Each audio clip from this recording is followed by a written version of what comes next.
নয়াদিল্লিতে রাষ্ট্রপতি ভবনে প্রধানমন্ত্রী শেখ হাসিনাকে গার্ড অব অনার প্রদান করা হয়েছে। সকাল 9:30টার দিকে রাষ্ট্রপতি ভবনে প্রবেশ করেন শেখ হাসিনা। সেখানে তাকে স্বাগত জানানো হয় লাল গালিচায়। এ সময় ভারতের প্রধানমন্ত্রী নরেন্দ্র মোদী আনুষ্ঠানিকভাবে শেখ হাসিনাকে অভ্যর্থনা জানান।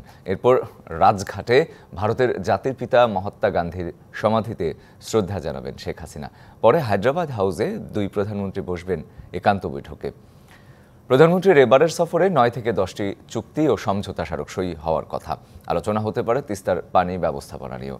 এরপর দুই প্রধানমন্ত্রী যৌথ বিবৃতি দেবেন। হায়দ্রাবাদ হাউসে ভারতের প্রধানমন্ত্রীর ভোজসভায়ও যোগ দেবেন শেখ হাসিনা। বিকেলে প্রধানমন্ত্রী শেখ হাসিনা সৌজন্য সাক্ষাৎ করবেন ভারতের রাষ্ট্রপতির সঙ্গে।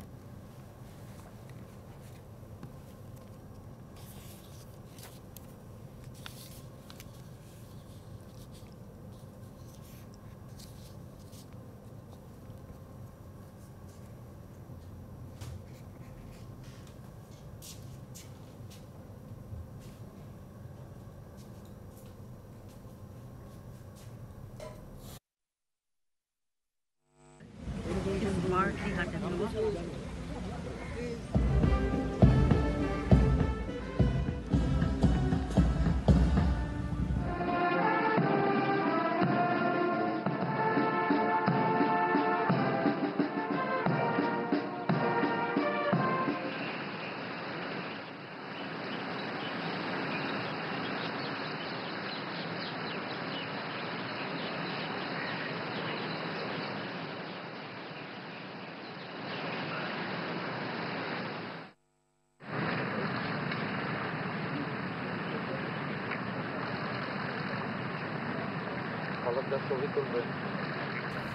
নয়াদিল্লিতে ভারতের রাষ্ট্রপতির সাথে সৌজন্য সাক্ষাৎ করবেন প্রধানমন্ত্রী শেখ হাসিনা। আর এ বিষয়ে আরও জানাতে সেখান থেকে অর্থাৎ রাষ্ট্রপতি ভবন থেকে যুক্ত হচ্ছেন সহকর্মী আমার সাথে ইশরাত জাহান উর্মি। রাষ্ট্রপতির সাথে কী ধরনের আলোচনা হতে পারে এবং সারাদিনে প্রধানমন্ত্রী যেসব বিষয়ে আলোচনা করবেন, আমরা জানি যে বেশ কয়েকটি চুক্তি এবং স্মারকও সই হওয়ার কথা রয়েছে, সেগুলোর কি অবস্থা সব মিলিয়ে জানান। রাষ্ট্রপতি ভবনে গার্ড অব অনার হয়েছে। রাষ্ট্রপতির সঙ্গে যেই সৌজন্য সাক্ষাৎটি হওয়ার কথা সেটি হবে বিকেলে।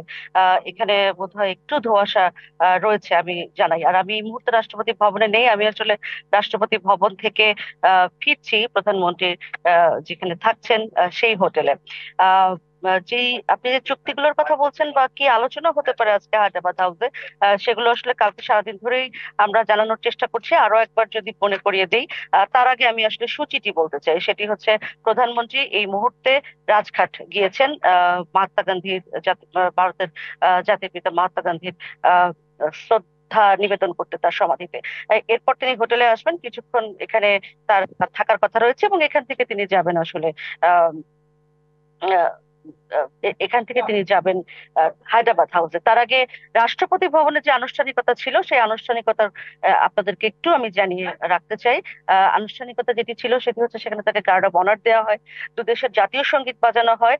এরপর তিনি একটি সেনাবাহিনীর চৌকস দল তাকে গার্ড অব অনার প্রদান করেন এবং তারপর তিনি তার সাথে আসলে আহ সৌজন্য সাক্ষাৎ হয় এক রকমের ভারতের প্রধানমন্ত্রী নরেন্দ্র মোদীর। এবং তখন নরেন্দ্র মোদী মন্ত্রিসভার যারা সদস্য তাদের সাথে নরেন্দ্র মোদী পরিচয় করিয়ে দেন প্রধানমন্ত্রীকে, এবং একইভাবে প্রধানমন্ত্রী যারা সফরসঙ্গী তাদের সঙ্গে পরিচয় করিয়ে দেন প্রধানমন্ত্রী নরেন্দ্র মোদীর সাথে।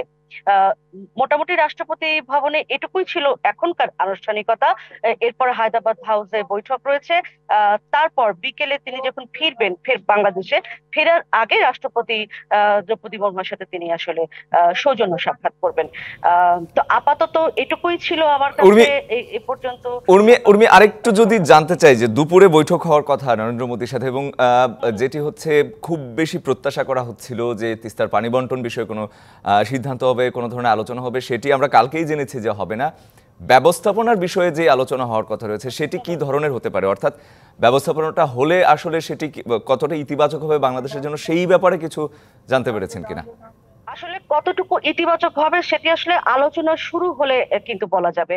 তারা যেটি বলছেন যে এবার একটু ভিন্ন রকম ভাবে তিস্তার আলোচনাটা হওয়ার কথা। যেমন তারা বলছেন, সংরক্ষণ, ব্যবস্থাপনা এবং উন্নয়ন, তিনটি বিষয়কে তারা গুরুত্ব দিচ্ছেন। তিস্তার সংরক্ষণ, ব্যবস্থাপনা এবং উন্নয়ন। এবং এই ব্যাপারগুলি করতে গেলে কিন্তু প্রচুর টাকার দরকার, অর্থাৎ বিনিয়োগের দরকার। সেই বিনিয়োগ এখন ভারত কতখানি করতে পারবে, কতখানি আমরা চীনের প্রস্তাব রয়েছে, চীন এখানে আসলে ঢুকবে কিনা, নাকি তিন দেশ মিলে কোনো কিছু হতে পারে, আসলে কি হতে পারে সেই আলোচনার শুরুটা কিন্তু আজকে হায়দ্রাবাদ হাউসে হবে।